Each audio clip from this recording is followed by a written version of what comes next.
A very good morning and welcome all of you to the daily news analysis for 13th of February 2025 with me Jatin Verma. So in today's news analysis we are going to see the articles that are relevant for GS mains paper 2 polity and governance and what heading, for example representation of people's act, and then your international relations, India France relations, and then inflation article.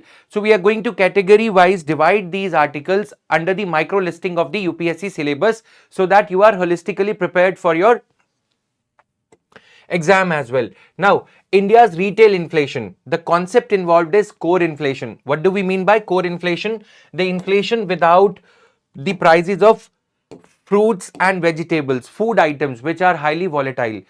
Core inflation includes the prices of items which are relatively stable and they go according to the predicted lines, or you can say they do not exhibit the volatile trend of inflation.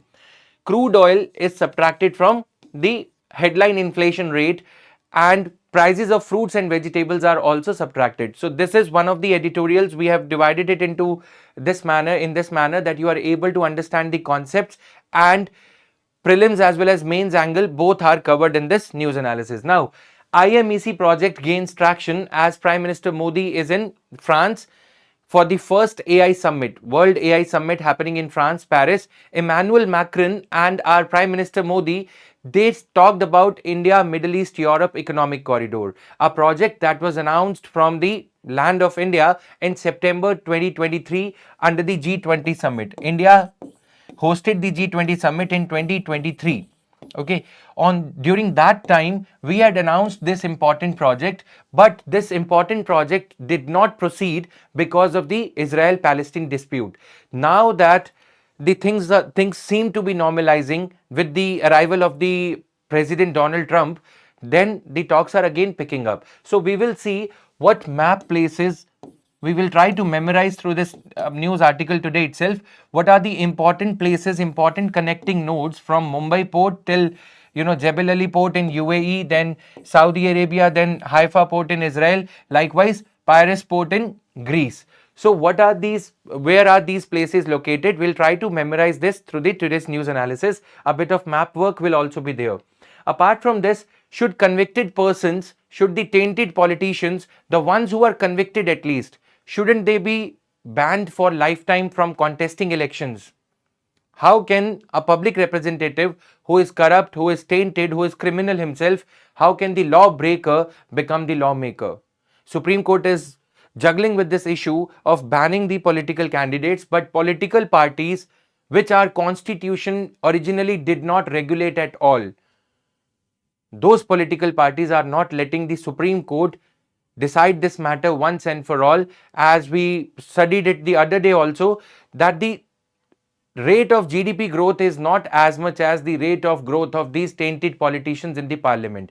Criminalization of politics, monetization of politics is going to be another theme in this today's news analysis, and we are going to cover these topics from the mains perspective, even as the factual things like 6 years ban under section 8(4).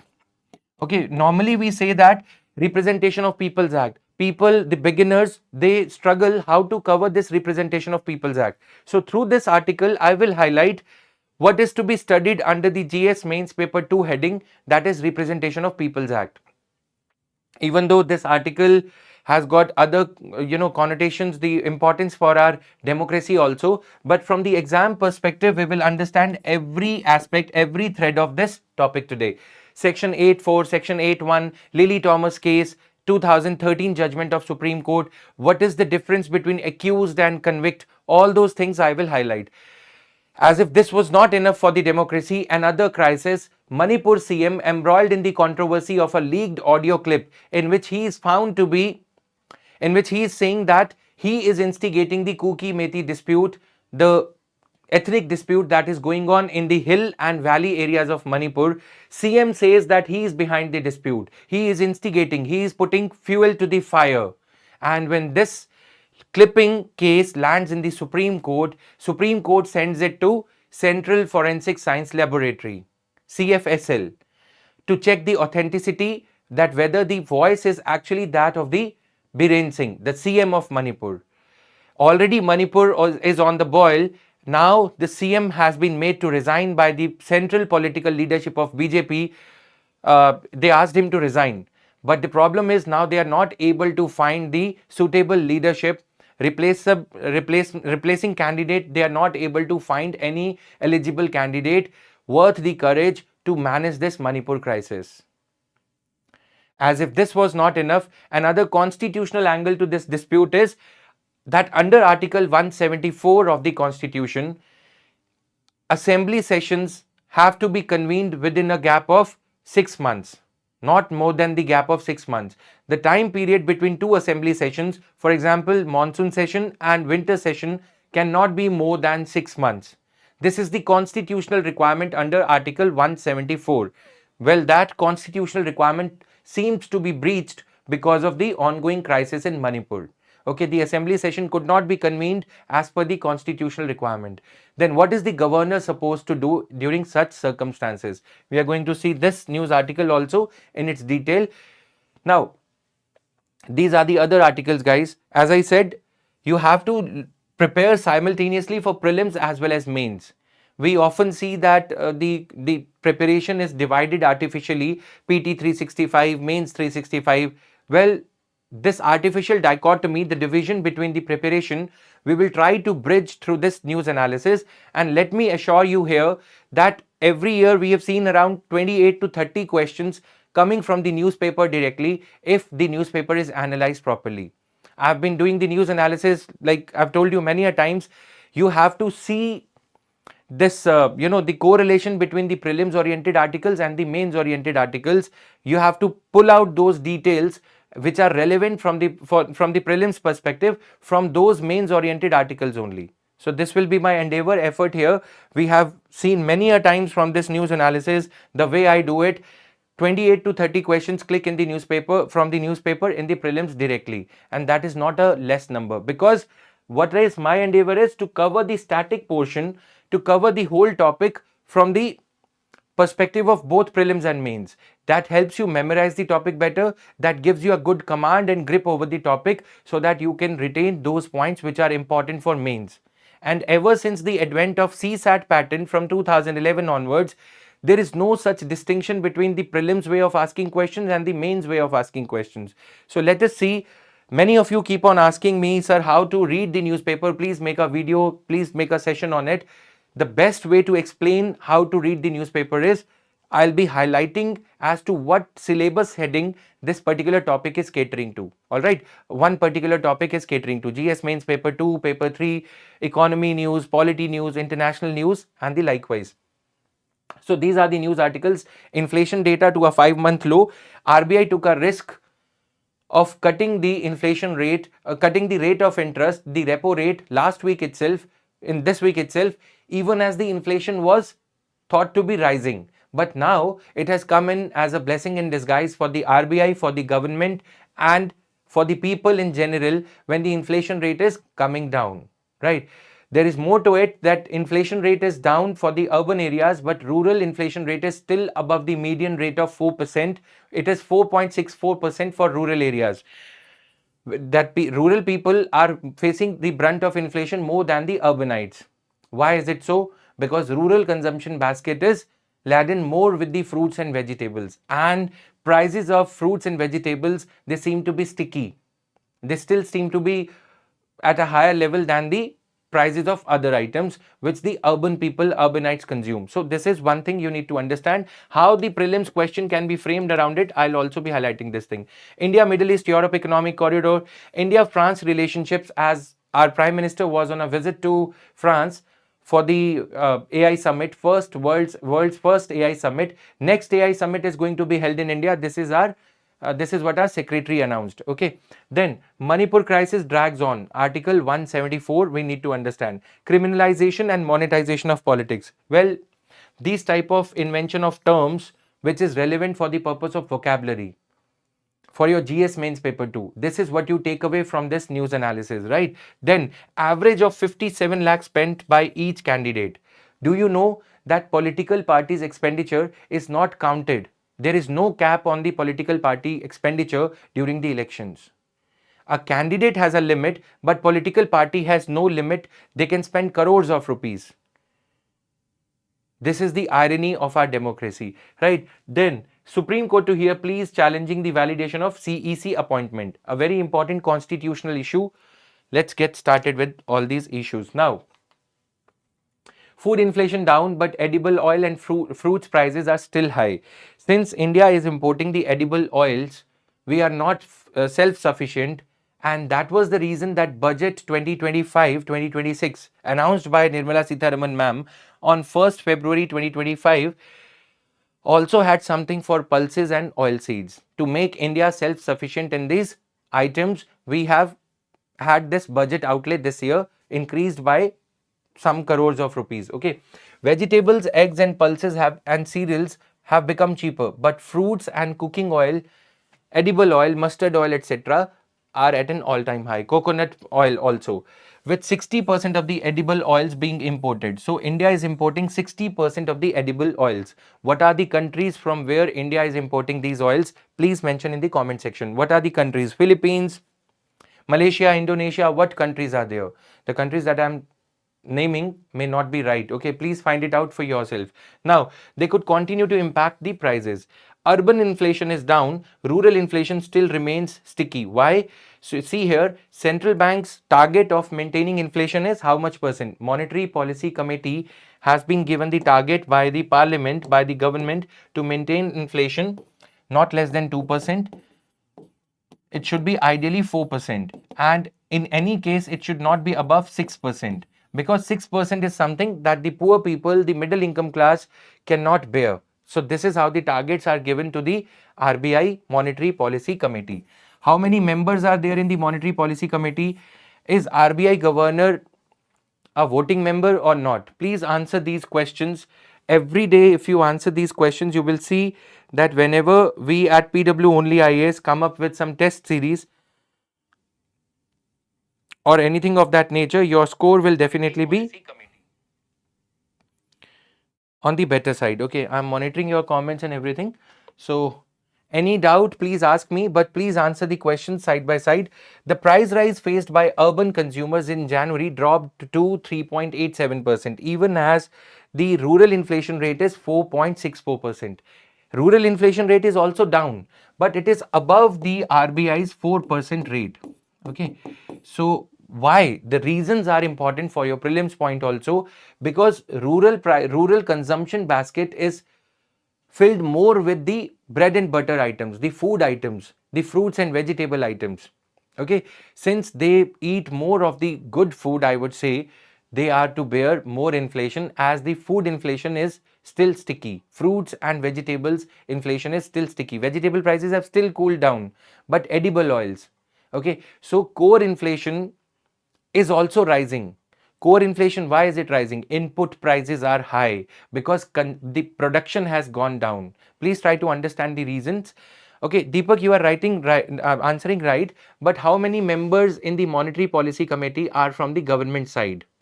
And is RBI governor's vote a casting vote, or does he vote in the ordinary circumstances as well? You understand what is the meaning of casting vote?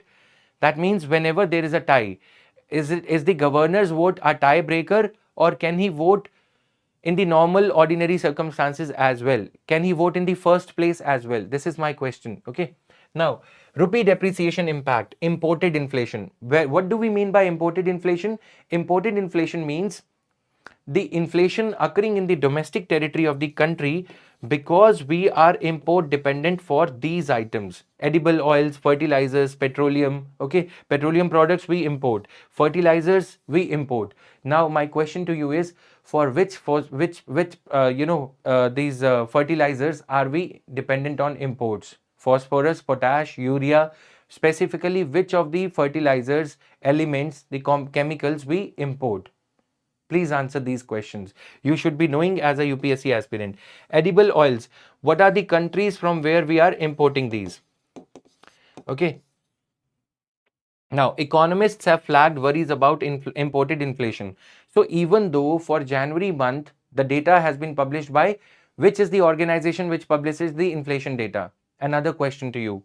which organization comes up with the inflation data on a monthly basis? The consumer price inflation data is compiled by which organization of Government of India?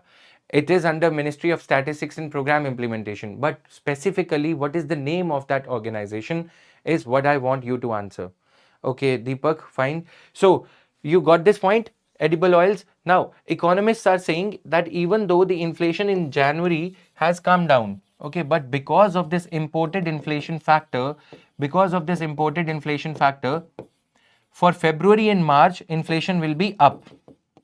Okay, for March and February month, inflation would still be up, thereby average inflation for this quarter or for this year 2024-2025 would be somewhere above 4%. The median target that RBI has set for itself, the average inflation for the whole of the year would be on the higher side, right?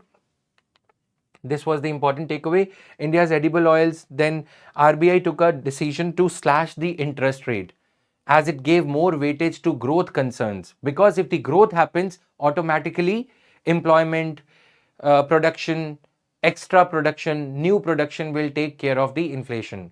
If inflation does not peter out, if inflation does not reduce, then new investment does not take place. Because prices are high, consumers are disinclined to buy. Okay, they are not so inclined to buy. If earlier you were getting edible oil for 125 rupees a liter and today you get it for 150, you are likely to reduce your consumption, which is what demotivates the producers from producing more, because already the consumption demand is going down. So that is why a moderate inflation rate is considered to be good. All right. So RBI gave more weightage to growth. Why?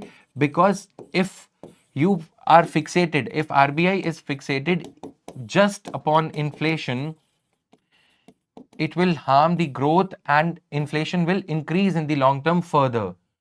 Right? It will become uncontrollable, because if growth is not happening, employment, production will also go down. If production goes down, then prices will increase further, because there will be more people chasing the same amount of goods, right? So these are the concepts you have to understand.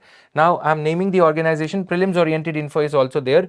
Inflation data is compiled by National Statistics Office. Okay, so this office comes under which ministry? You have to answer. Now moving further to the other news article, this is the PYQ, prelims question, prelims oriented practice question. Quickly answer this question.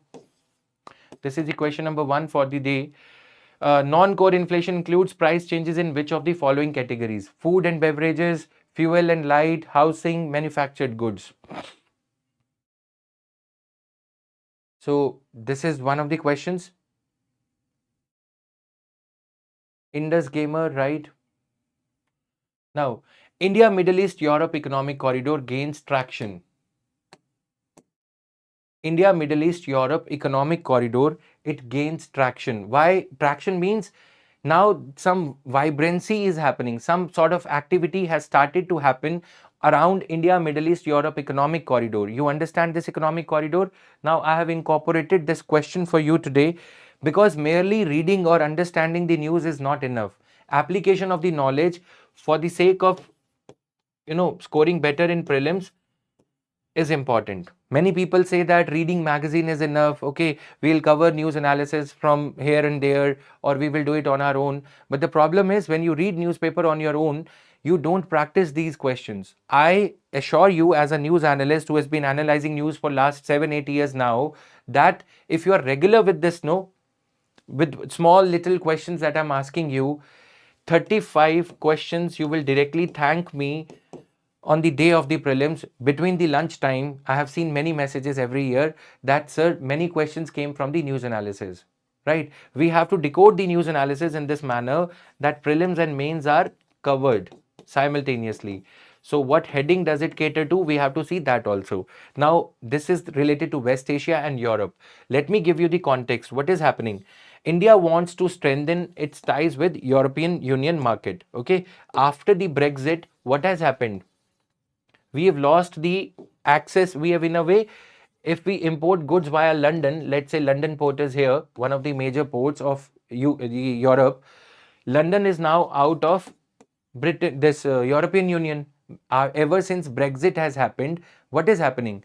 Britain's exit from European Union. Now that means any sort of goods exported by India to Europe, if they enter Europe, enter European Union, the customs union that they have of 26, 27 countries, if these goods exported by India, they enter from the London port, they will be subjected to customs tax of UK. Okay. This is the reason that we are searching for a new route, which is logistically better than the Suez Canal route. Okay. Suez Canal route is already congested. Lot of tariff charges, etc. we have to pay. One problem. Second problem is that why not use this route, Saudi Arabia land route, an alternate route to Suez Canal route? Got it? So this is the reason we are searching for it. Another route also we are searching. This route is passing through the near the Chabar port. We have a Chabar port over here. We have another port here, Bandar Abbas port in Iran. Okay, then Bandar Anzali, then Caspian Sea. We are also working on this international north-south transport corridor. Then it will reach St. Petersburg port in Russia, and from here we will be able to enter European Union. European Union is a huge market. Okay, so this is the reason that we are searching for this route. And since it was announced in G20 summit that happened in India in September 2023, despite that, the project could actually not take off because of Israel-Palestine dispute, which is now, thankfully, thanks to Donald Trump, which is now seeing some normalization. We hope that this normalization of Israel-Palestine dispute is going to be there for a long haul, is going to be endured, come what may. Then only this project will be able to take off. But the Donald Trump's remarks every day that Palestine would be acquired, it will be a territory under US supervision, etc. Those remarks are making the communal sentiments, those remarks are reviving the communal sentiments in the Arabic countries, because Palestine is not just an other geographical territory. Palestine is also having the emotional, religious, emotional attachment to it. East Jerusalem city, where the holy site of Islamic world is located. Thanks to the non-provocative remarks by Joe Biden, earlier Joe Biden would never make such statements as Donald Trump is making. The emotions were not as high. Now, Donald Trump is making these statements, thereby making Saudi Arabia take a strict position, take a stand on the basis of religious pacification of its people. The Shia Sunni Muslims that are there in Saudi Arabia, they are emotionally attached to Palestine.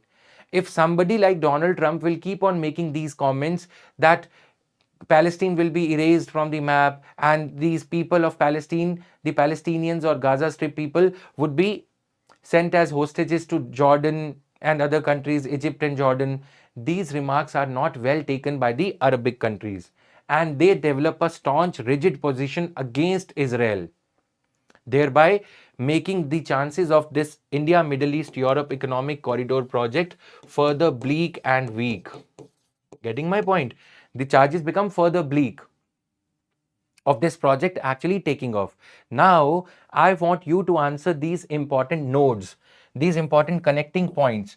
This is the question. Please quickly answer or take your time, but please answer these places. Otherwise, what happens is, whenever these type of projects are in news, whenever Prime Minister is going to some West Asian country or Southeast Asian country or Central Asian country, question has definitely been asked, but we tend to gloss over, we tend to miss out on these things. Okay, I'm doing this news analysis very seriously. You may not find it to be interesting, but trust me, it takes you closer to your success in UPSC or other state PSC exams if you are equally working hard as I am. We have to wake up every day at 5 a.m. We have research people attached to it. Okay, somebody is working besides me to complete this on time, to come up with these type of questions. But if you guys are not asking questions, not answering the questions, the exercise is half complete.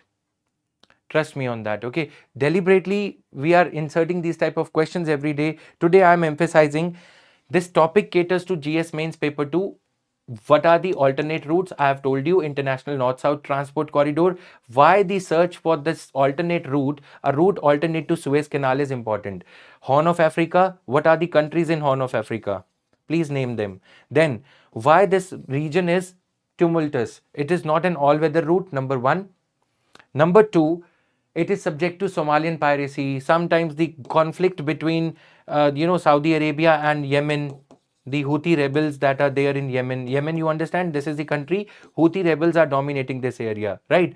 Then China has got a port over this naval base over here in Djibouti. China's naval base is also a threat to this narrow strait. What strait is there? Please answer this strait. What is this name of the straits over here, which is very close to the China's naval base in Djibouti? This is the information I am deliberately asking you so that you are thorough with it, right? Yes, Somalia, one country in Horn of Africa. There are other countries also. Now, moving further, this is the question. Jebel Ali Seaport is in which country? Al Guwafat is in which country? It is an important connecting point in the India, Middle East, Europe corridor. Okay, please answer this. Harad, then Al Haditha, then Haifa port, then Piraeus port. So this was the discussion between India's Prime Minister and France's President Emmanuel Macron when our Prime Minister visited there for the world's first AI summit. What are the major takeaways of this? Key highlights of the India-France joint statement: to develop reactors jointly. Okay, reactors have to be developed jointly. We are now looking for small modular reactors. India, France, the Arriva company of France wanted to build some big nuclear power project after India was given nuclear waiver by the US in 2008. But because of India's civil nuclear liability law, we could not actually proceed ahead with this project. Okay, matlab, why? Because India's nuclear liability law says that if in case the reactor supplied by the supplier like France's Arriva company or USA's Westinghouse company, if that reactor turns out to be faulty and later on the blame is put on that company, the supplier, then the entire liability of that accident, the damages would have to be paid by France's Arriva company, the nuclear reactor manufacturing company.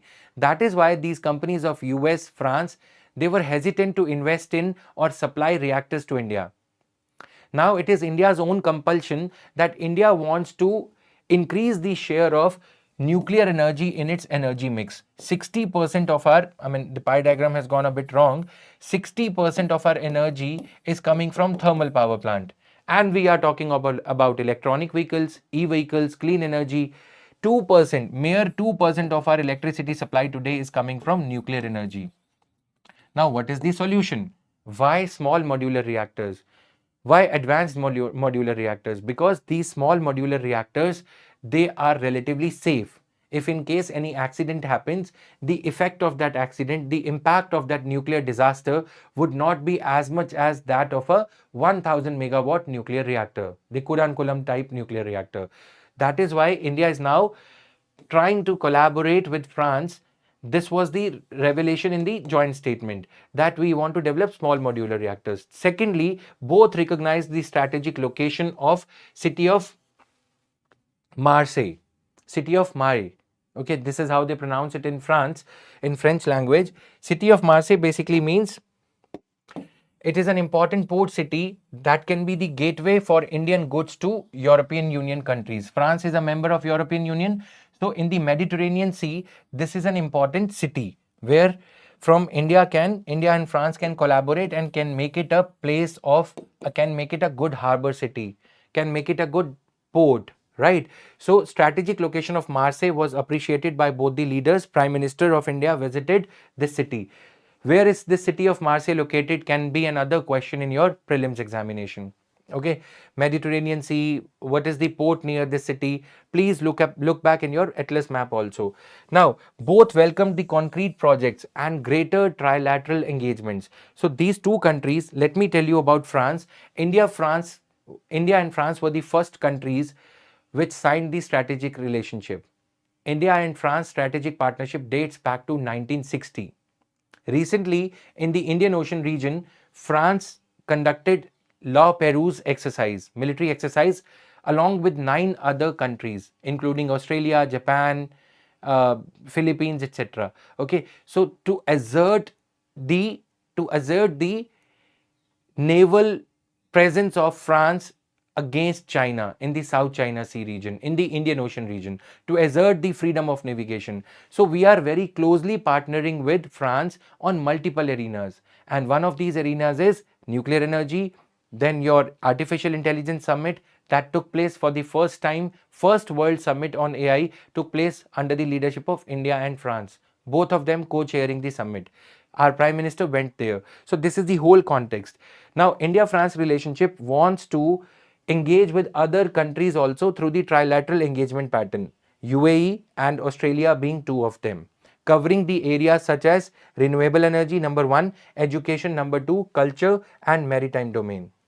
This is how these points you can easily memorize when you are supposed to write any answer on GS mains paper 2. This question, India-France relationship. Okay, so discuss the strategic relationship between India and France. Many of you struggle as to, sir, what is to be written. You keep on joining one test series to another test series. You keep on looking for answer to these questions over here. Let me tell you, the answers for these type of questions appear every day in the newspaper. But we tend to look for some other solutions. So here is the solution for this, right? Make a note of these points and then use them to your advantage. Coming to the other aspect, Manipur crisis drags on as BJP is looking for the new CM candidate. I briefed you up as to what happened in Manipur. Manipur CM Biren Singh, his videotape, his audio clip, maybe a telephonic call got leaked in which he is found saying that he is the man who is instigating the 𝐂�KI-𝐀𝐍𝐃𝐄𝐃 dispute, the dispute that is going on for at least 2 years now. In 𝐂�KI-𝐀𝐍𝐃𝐄𝐃 dispute, thousands of people have lost their life. The hill region and the valley region. They dispute that 𝐂�KIs and 𝐀ETIs demographic profile is being disturbed. Okay. Now, when the CM says that he is putting fuel to fire in the dispute that is going on for 2 long years, that is not somewhere in the grip of the Home Ministry also. Okay. Then these video clips, the audio clips, they land up in the Supreme Court. Supreme Court tested the veracity, the authenticity by referring these audio clips to be tested by Central Forensic Science Laboratory. CFSL comes up. It was about to reveal the report. Before that, BJP removed the chief minister so as to avoid the embarrassment. So even as BJP is celebrating its victory in Delhi, they have to face the shame in Manipur of their own CM instigating the mob violence, ethnic cleansing that is going on in Manipur, right? So you understand, to win or to just put the state on boil, to let the people die, doesn't matter. You have to just be in power. This is the problem with every political party in India, be it Kejriwal, be it anybody. Now coming to this issue, what is happening here? Article 174 has got a requirement that the assembly session has to happen. The assembly session, state legislative assembly session or parliament session, has to happen every 6 months. The gap between the two sessions, session 1, let's say monsoon session happens in July usually, okay, and winter session, the gap between these two sessions shall not be more than 6 months. It is the duty of the governor to ensure this according to Article 174 Clause 1. Governor has to ensure regular convening of the sessions of State Legislative Assembly. But what happened in this case? 6 months, 1 day has happened. Okay, 1 day extra. Now, what is the Supreme Court judgment on this matter? This is a constitutional crisis. If the sessions of the parliament or state legislative assembly are not happening on time, that means it leads to the situation of breakdown of constitutional machinery. Okay, so breakdown of constitutional machinery means, that means the governance of the state is not happening according to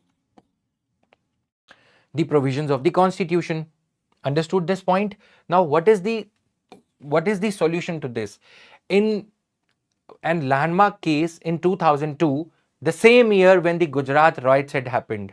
Remember, same thing happened in Gujarat in Bharat Bhai, Bhagwan Ji Bhai versus State of Gujarat. So case is important here. We'll come to the other issue also. Just give me 1 minute.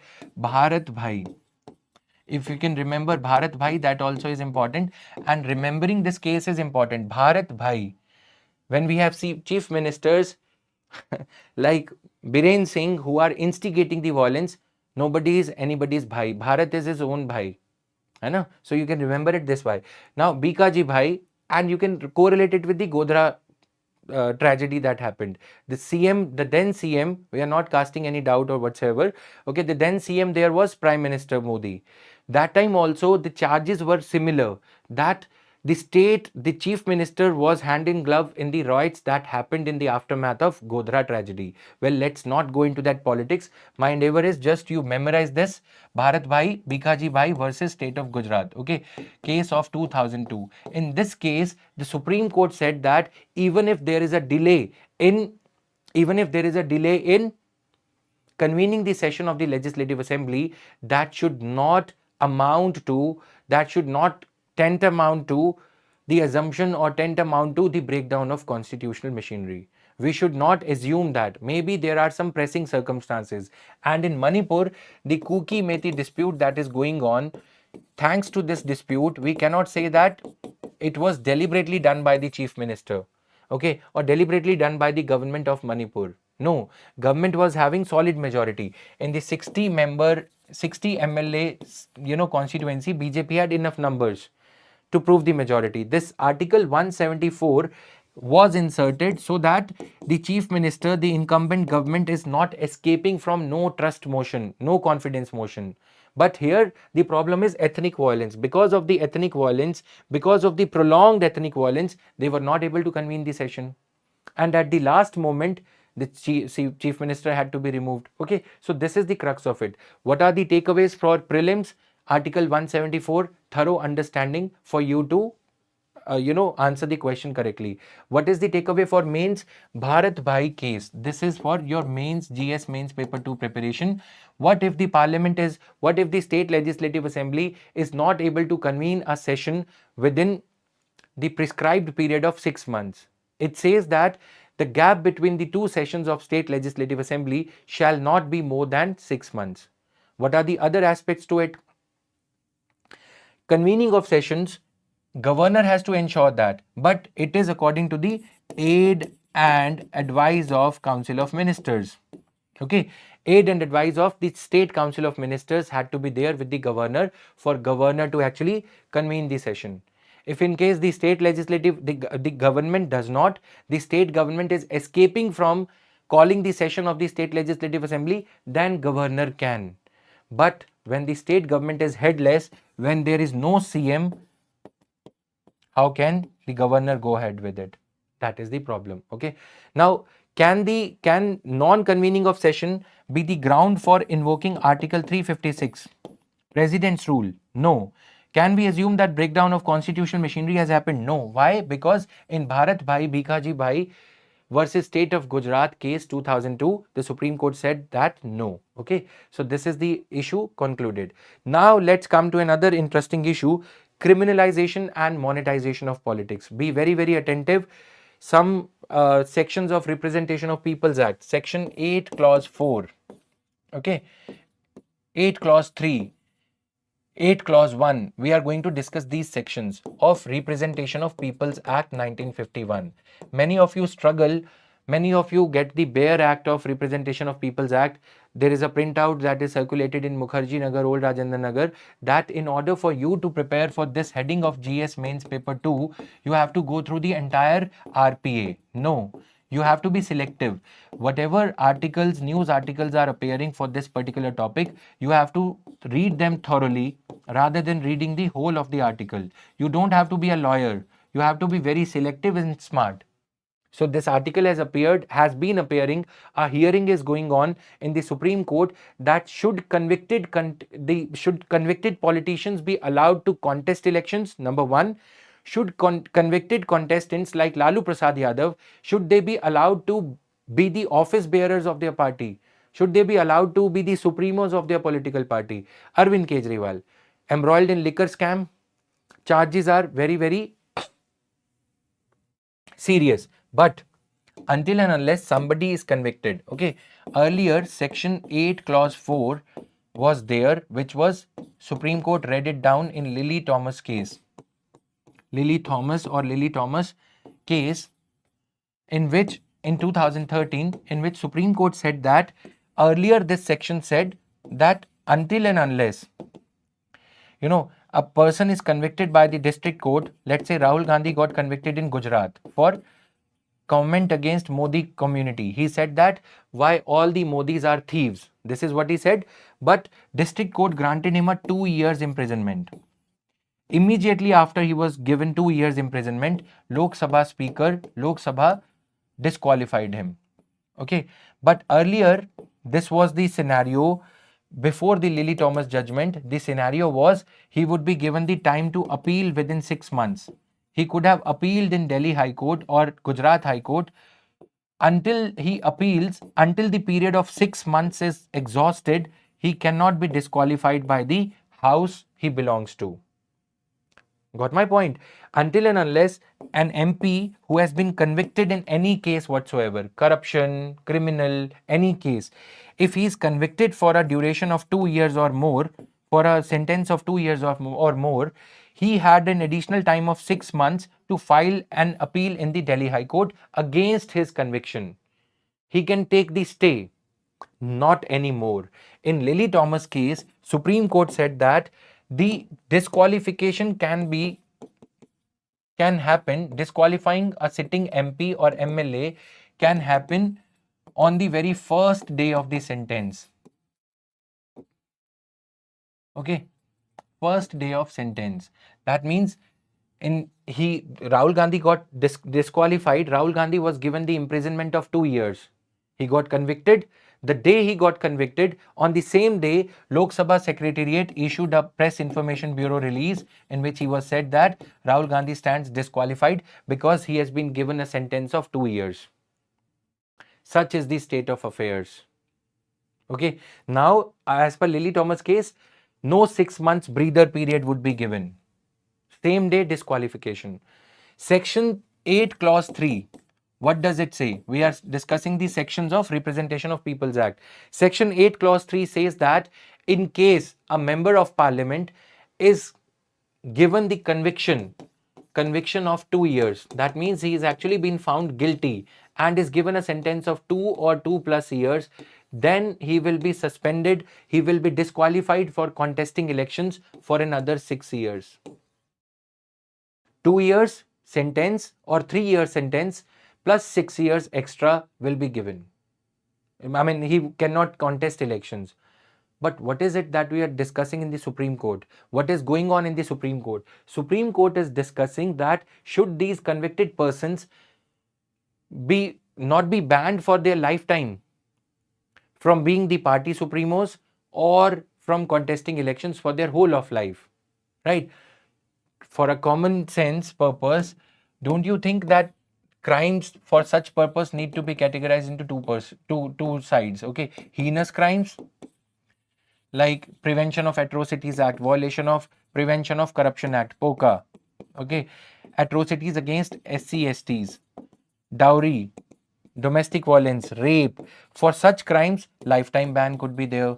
But if the crimes are like hate speech, etc., okay, sometimes these charges are instigated or politicians are implicated for false reasons because of political vendetta, that revenge thinking. If Mayawati is in power, Mulayam Singh Yadav and Akhilesh Yadav would be in jail, and Shivpal Yadav would have to face charges. If Yadavs are in power, Mayawati would have some cases filed against them. If BJP is in power, Congress would see some cases, and vice versa. So for these type of things, some non-serious crimes, no crime is not non-serious, especially when we are in the age of Ranveer Allahabadiya, right? So no crime is not so non-serious. So just on a lighter note, understand my feelings also. Okay, no crime is not, we cannot say that non-serious, but yes, the gravity of the crime is less. There can be a ban of just 6 years or increase it to, let's say, 8 years. Okay, 2 years sentence plus 8 years. This is what section 8 clause 3 says. Okay. So what are your views on this conviction thing? Please answer. And you understand the distinction between charge sheet, charges. Okay.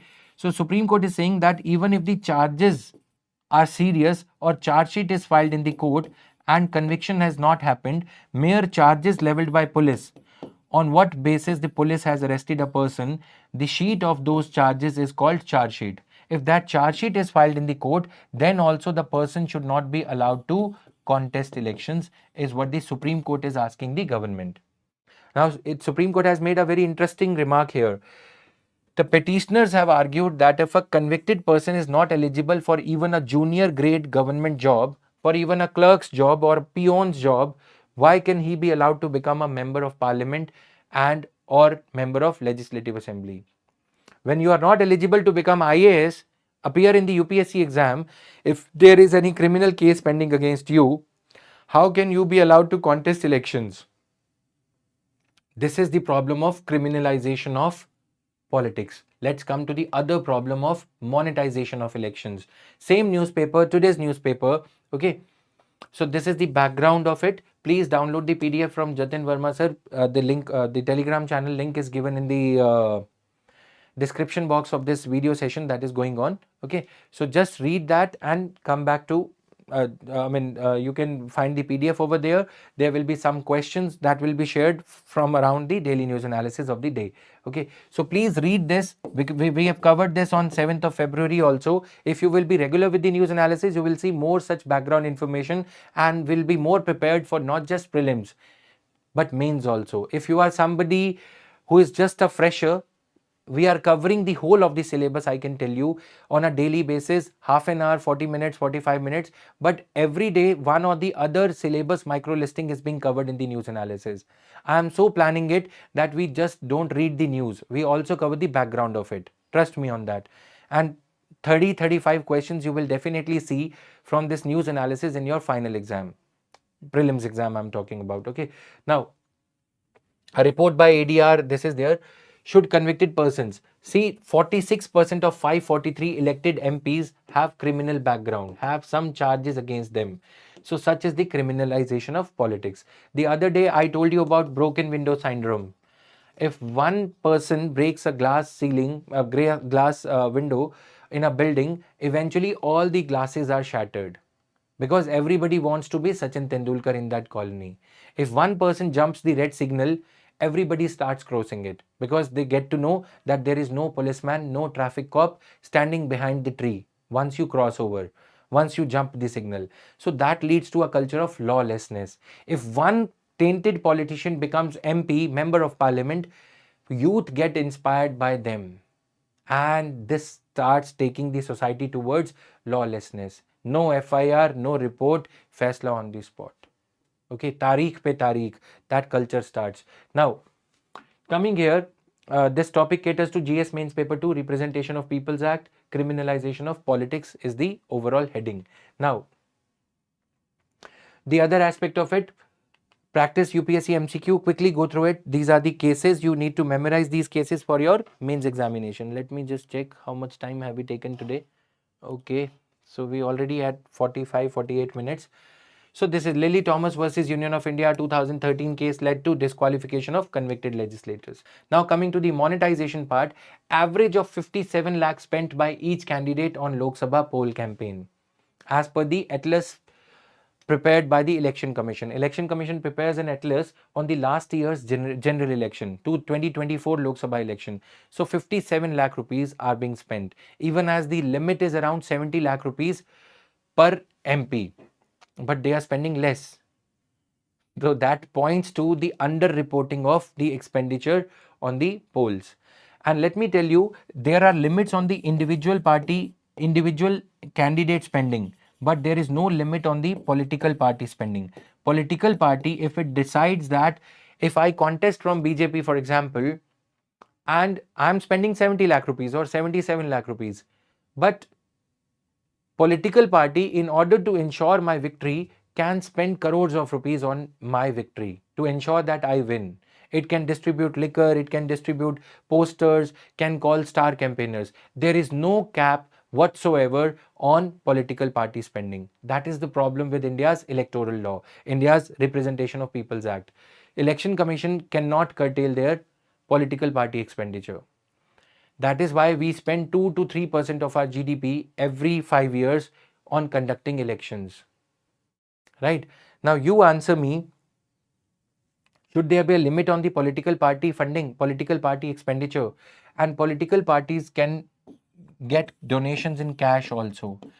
So the problem with our constitution was that it did not think to regulate. The Constituent Assembly did not mention the word political party anywhere except the few certain provisions. But regulation of political parties is totally absent in the original constitution. Okay, the only way we mention political parties is because of the anti-defection law. Political parties which control our MPs and MLAs are themselves not controlled.